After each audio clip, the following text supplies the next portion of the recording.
Can we trust the New Testament as a reliable document? Many skeptics say no, and that it is based on dated copies and filled with errors. But what does the evidence say? Christians for centuries have pointed to the evidence that we can trust the New Testament is reliable to what it originally said. So what evidence can we offer?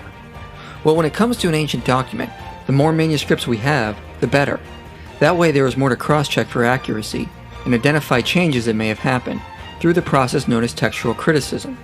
So we would obviously want more to compare with so we can get back to the original. So what do we have of the New Testament? Of the original language of the New Testament, we've over 5,800 Greek manuscripts. In Latin, we've over 10,000 manuscripts. In various other languages, we have between 5,000 and 10,000 manuscripts. So we have an extremely wide variety of New Testament manuscripts from across the ancient world we can study and compare. And with more manuscripts, the more accurate we will be at reconstructing the original through textual criticism. But even if we didn't have any manuscripts, we would still have the entire New Testament preserved in the writings of the Church Fathers. It is estimated there are over 1 million New Testament quotes in the Church Fathers alone. If there was a large amount of intentional or accidental corruption of the text, then it would be easy to trace by comparing manuscripts of different regions. There was never a time when any one man or group of men had control over the text of the New Testament. There was never a Christian Uthman. All assertions regarding adding doctrines, changing theology, removing teachings, etc. are without merit. The Christian church was a persecuted minority without power to enforce a uniform textual transmission, as in Islam. This is far more than any other ancient document. The second most widely attested would be Homer's Iliad, with only 1,757 copies, and then Suetonius with around 200 copies. So if one is still skeptical of the New Testament after knowing of how widely attested it is, then they should be even more skeptical of other ancient works. As scholar Dan Wallace says, they have never thought about this other ancient literature and reflecting on what that would be like. If I'm going to be skeptical about the New Testament and I apply that skepticism to other ancient Greco-Roman literature, guess what? We immediately go back into the Dark Ages. We've eclipsed all knowledge in the last 500 years. But not only do we have a large amount of manuscripts, but we have very early complete manuscripts and even earlier fragments. The oldest complete New Testament is within 300 years of the original, the closest of any ancient document. But we have even earlier witnesses and fragments, like this one, P52, from between 90 AD to 125 AD, and others like these, from approximately 170 AD to 220 AD. We also have a larger fragment from around this time in P75, which has 102 survived pages from Luke and John.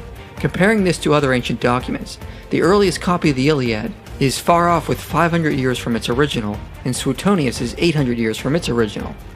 As you can see, the New Testament is by far the closest to its original than any other ancient document. So if we are to be skeptical of the New Testament, then we should be even more skeptical of other ancient literature.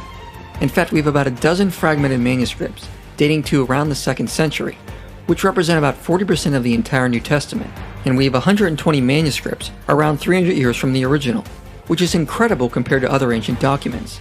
But despite this, some scholars still argue the New Testament copies are too late and full of errors. The leading critic Bart Ehrman says, "Not only do we not have the originals, we don't have the first copies of the originals. We don't even have copies of the original, or copies of copies of copies of the originals. What we have are copies made later, much later, and these copies all differ from one another in many thousands of places." Well, this seems like an odd thing to say, given the evidence we just discussed. So let's divide his objection into two parts and deal with each appropriately. The first is that our earliest manuscripts are extremely far off from the originals, not even copies of copies of copies of the originals. Well, this doesn't make sense, considering our earliest fragment is within 70 years or less of the original, and several larger fragments are around 150 years from the original. So why would these not be first or second generation copies of the originals? A papyrus manuscript in public use will last on average for more than 100 years. There is also no reason to assume the originals or first generation copies were copied once and thrown away or lost. In fact, Ehrman even acknowledges that a manuscript can likely be a direct copy of one from 100 years prior to it. Every time somebody translates the Bible, they don't say, well, I've got to take this manuscript that I translated from and destroy that now. That's stupid. We don't do that. It's never been done in the history of the church. There is no reason to assume the originals were just copied once and forgotten, or that scribes only had one copy to pull from. In fact, early church father Tertullian even seems to suggest the originals were still around when he was writing at the end of the 2nd century. Come now, you who would indulge a better curiosity, if you would apply it to the business of your salvation, run over to the apostolic churches, in which the very thrones of the apostles are still preeminent in their places, in which their own authentic writings are read. The Latin word for authentic normally refers to original documents, so it appears Tertullian is saying the originals were still in the churches to that day. He specifically refers to the letters of Corinthians, Philippians, Thessalonians, Ephesians, and Romans, and urges readers to visit these places to see the authentic writings for themselves. Even if Tertullian didn't mean the original scrolls the apostles wrote on, his testimony still tells us the Christians in his days were concerned with having accurate writings, and they were not discarding their copies as valueless, as skeptics suggest. And it's reasonable to suggest that if the manuscripts were read often, they were also copied often. And in fact, the amount of manuscripts we have today obviously suggests that. Ehrman's reasoning seems to imply New Testament copying was like a game of telephone, where a 4th century copy is a copy from one from a 3rd century, which in turn is a copy of one from the 2nd century, which is a copy of one from the 1st century, which was a copy of the original. But there is no reason to suggest the originals or the first copies were simply lost after they were copied once. Scribes could always go back to the earliest copies of their day that had survived and simply copy that. St. Irenaeus even testifies he had access to some of the earliest copies of the Book of Revelations, suggesting early copies were being preserved for accuracy in transmission. And the testimony of early church fathers indicates how sacred they considered these documents, so they were not carelessly being copied, but being held in high regard to preserve the faith passed down from the apostles. In fact, scholars Darrell Bock and Dan Wallace note the earliest manuscripts we have probably go back to around 100 AD.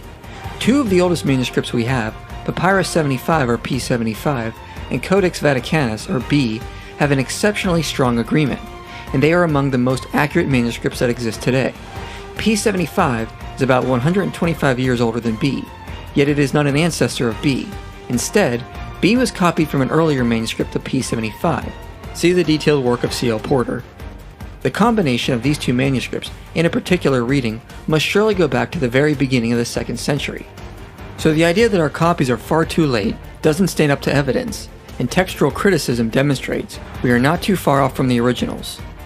So what about Ehrman's other claim, that all other manuscripts have much variation and differ from one another in thousands of places?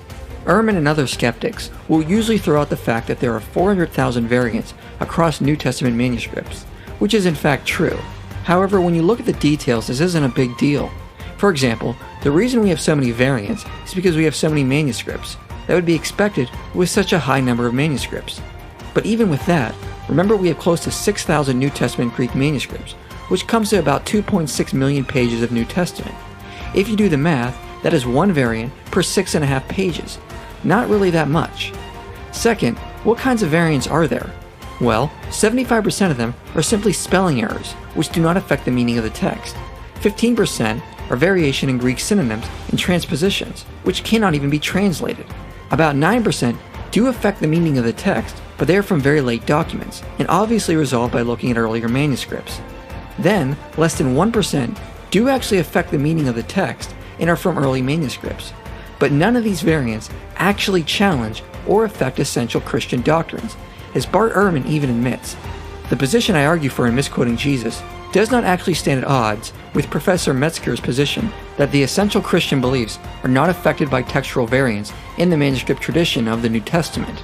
This is the guy on whose works Muslims and atheists are basing their wild claims that the Orthodox have so corrupted the text that it must not have been Orthodox at all originally. They don't know what they're talking about, but they're basing it on Dr. Ehrman's work. He does know what he's talking about. I happen to disagree with him about a number of things, but I don't disagree with him over this.